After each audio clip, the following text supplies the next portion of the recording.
that everything that is old can be new again. In show business, in movies and in politics. So I was elected to this House in March 2010, more than 15 years ago.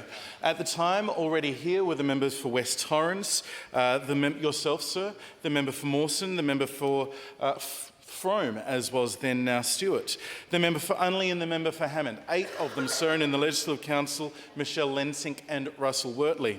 Also elected at that election were the member for Chafee, the government whip, the Honourable Jing Lee and the Honourable Tammy Franks. Everyone else is new, sir, all 56 of them. Mike Smithson, Matt and Dave, Alan Murrell and the Venerable Paul Starrick, all serving the people of South Australia as members of the 4th Estate. Dan Wills, Adam Todd, Tom Richardson, another number of other people who now work for the Australian Labor Party, all serving the people of South Australia in their own ways.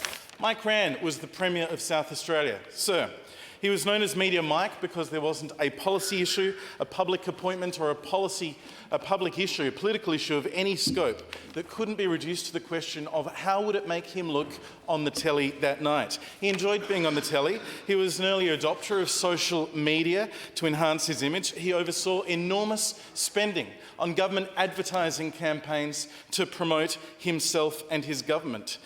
He had an infatuation with the Kennedys. He loved being in power, and I'll tell a story about dogs and cats before this speech is over. Kevin Foley was the Treasurer of South Australia when I was elected. He was the beneficiary of the most extraordinary surge of unanticipated windfall revenue every year over and above budget allocations through the GST. He was focused acutely on the opportunities that those windfalls presented the government as in the Labor Party for their re-election, rather than setting South Australia on a secure economic future. He used aggressive macho posturing in this chamber as a substitute for good decision-making or indeed effective economic management. He was full of insults, wind and bluster, a discount Paul Keating. Sir Pat Conlon was Leader of the House. I have a soft spot for Pat Conlon because he never joined in with other members of the Labor frontbench at the time with insults to me personally about my voice. You can look up the Hansard on John Inman and Are You Being Served? And members can draw their own conclusions as to what those Labor frontbenchers meant by those comments. It's worth noting in relation to former Minister Conlon that he did use aggression as a political tool on a regular basis with others. He was famously cutting when he wanted to be. I think that you can always tell he was certain he was the smartest person in the room. He would often tell you so.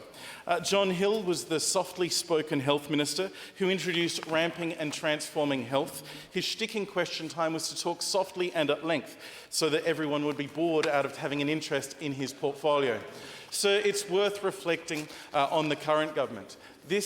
Everything old is new again, and for me, this is a cut-price, B-grade rerun of the Rann government when we look at the modern-day contemporaries. Focused on political outcomes, political interests and Labor interests rather than the people of South Australia. There's one member of that front bench who had stepped back when I was elected, and that was Michael Atkinson, who spent time on the backbench to focus on his real interests, running local council campaigns.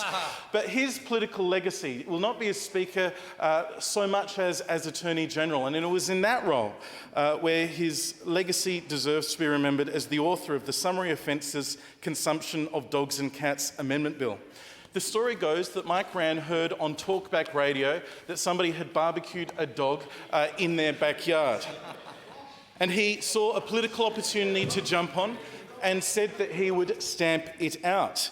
He postured, and indeed in October 2003, the J.D. Vance of this story, Michael Atkinson, duly wrote and introduced the bill as Attorney General with a $1,250 fine for transgressors.